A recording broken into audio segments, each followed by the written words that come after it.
میں چاہوں گا کوئی میسج آپ عوام کے لیے ہماری جو دیکھ رہی ہے دینا چاہیں؟ بس عاصم صاحب میسج دیتے دیتے میں تھک گیا ہوں.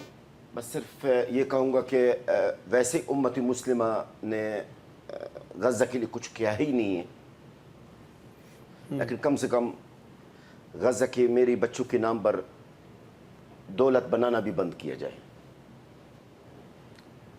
عاصم صاحب میری اطلاعات کے مطابق، انفارمیشن کے مطابق، اور الحمدللہ جو انفارمیشن دیتا ہوں ہمیشہ درست ثابت ہوتا ہے، 150 ارب روپے کی قریب ہے، 150 ارب کی قریب ہے جو پاکستان میں جمع ہوئے ہیں غزہ کے عوام کے نام پہ. ٹھیک، اب پلیز مجھے 30 سیکنڈ سے زیادہ دے دیں، بڑا اہم موضوع ہے. 150 ارب سے زیادہ، تقریباً لگ بھگ 150 ارب روپے کا جو امداد جو جمع کیا گیا ہے پاکستان کے اندر، جس میں سے آپ کے سامنے غزہ کے عوام بھوک سے اور پیاس سے مرے کتنے لوگ ہیں وہ آپ کے سامنے. ٹھیک ہے، غزہ عوام کو 150 ارب میں سے کتنے ملے ہیں وہ آپ غزہ کے عوام سے پوچھیں.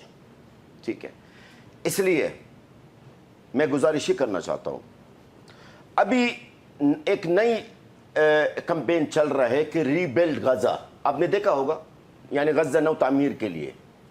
اور بھی کئی فاؤنڈیشنز ہیں، نام لینا نہیں چاہ رہا ہوں، وقت آئے گا تو نام بتاؤں گا انشاءاللہ.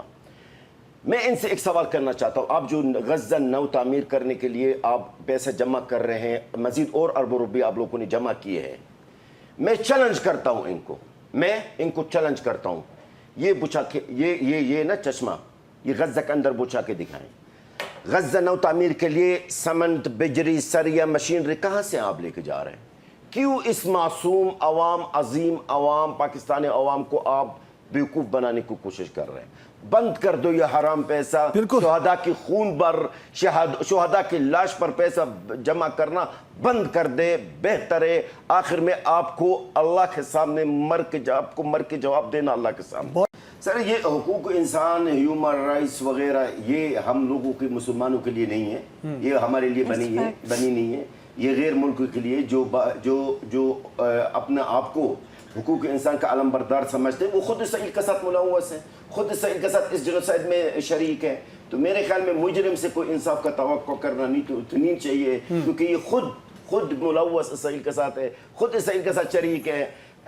اسرائیل اکیلا نہیں لڑ رہا ہے، یقین کریں، میں آپ کو بتاؤں، اگر اسرائیل کو سپورٹ نہ ملتا، یہ بات یاد رکھیے میری، اگر اسرائیل کو مغربی طاقتوں سے سپورٹ نہ ملتا تو یہ اسرائیل جو آپ کی اسرائیل ہے، یہ 4 دن بھی نہیں ہمارے جنگجو کا سامنے بالکل 4 دن سے بھی زیادہ نہیں لگا سکتے، یقین کریں آپ. اچھا، ساتھ میں آپ کو یہ بھی بتا دوں، ہیومن رائٹس ہو یا OIC ہو یا اقوام متحدہ محترم، ہم ہیں لاوارث. ہم کیا ہے؟ لاوارث. غزہ کے جو عوام مسلمان کلمہ گو بھائی آپ کے اور آپ کے ناظرین کا، ہم ہیں لاوارث. ہمارے پیچھے اللہ کے سوا کوئی بھی نہیں ہے.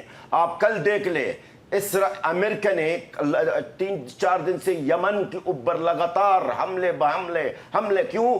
اسرائیل کی خاطر. یمن نے تو امریکہ کو کوئی نقصان تو نہیں دیا نا، لیکن اسرائیل کا وارث تو نکلا نا امریکہ، جو یمن کے اوپر حملہ بے حملہ کر رہا. ہمارے لیے کس نے کچھ کیا ہے کیا؟ ہمارے لیے تو کسی نے کچھ نہیں کیا محترم.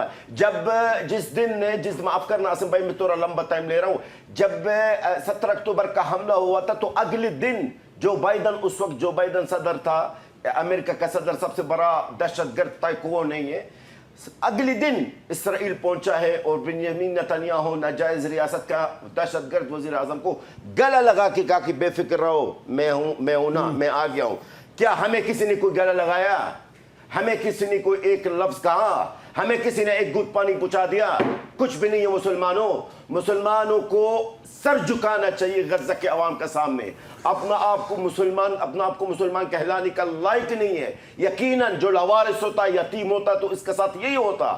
اگر ہمارے مسلمان واقعی میں مسلمان ہوتے ہیں، اگر ہمارے مسلمان رسول اکرم صلی اللہ علیہ وسلم کے حدیث کو مانتے ہیں، جو مسلمان ایک جسم کا مانند ہے، ہم ان کی نظر میں اس جسم کا حصہ بھی ہے کہ نہیں ہے؟ ہم اس جسم کا حصہ ہے یا نہیں ہے؟ غزہ کے جو عوام ہے، ہمیں موت کے لیے چھوڑ دیا، ہمیں تباہی کے لیے چھوڑ دیا، ہمارے بچوں کو ٹکڑوں کرنے کے لیے چھوڑ دیا، اور آپ لوگ عیش کر رہے ہو. کرو.